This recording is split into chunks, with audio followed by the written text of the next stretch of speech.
బంగ్లాదేశ్లో గత కొన్ని రోజులుగా చోటు చేసుకుంటున్న ఆందోళనకర పరిస్థితులు తారాస్థాయికి చేరాయి. రిజర్వేషన్ల వ్యతిరేక ఆందోళనలతో బంగ్లాదేశ్ అట్టుడికింది. ఈ నేపథ్యంలో హింసను ఆపడంలో వైఫల్యం చెందిన షేక్ హసీనా ప్రభుత్వం వైదొలగింది. ప్రధాని పదవికి రాజీనామా చేసిన ఆమె దేశం వీడి వెళ్లారు. ఈ సమయంలో అక్కడున్న హిందువులు, భారతీయుల పరిస్థితి ఏంటి, ఇప్పుడు ఎలా ఉంది అనే చర్చ తెర మీదకు వచ్చింది.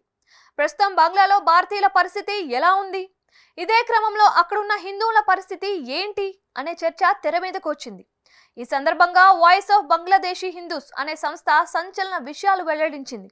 ఇందులో భాగంగా క్షేత్ర స్థాయిలో పరిస్థితులు అత్యంత దారుణంగా మారాయని, ఇక్కడ హిందువులను ఊచకోత కోస్తున్నారని తెలిపింది.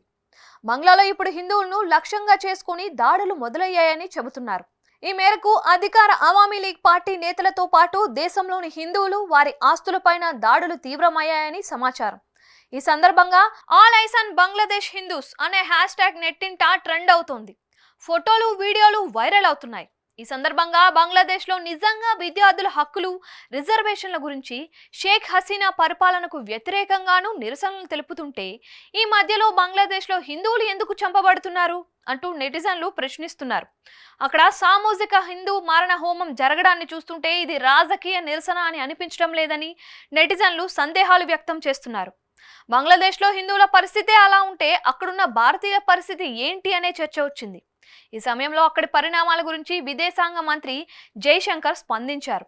ఈ క్రమంలో బంగ్లాదేశ్లో నెలకొన్న పరిస్థితులపై ఏర్పాటు చేసిన అఖిలపక్ష సమావేశంలో ఆయన అన్ని పార్టీల నేతలకు పరిస్థితి వివరించారు. బంగ్లాలో ఉన్న భారతీయులను తరలించేంతంత ప్రమాదకరంగా పరిస్థితులు లేవని తెలిపారు.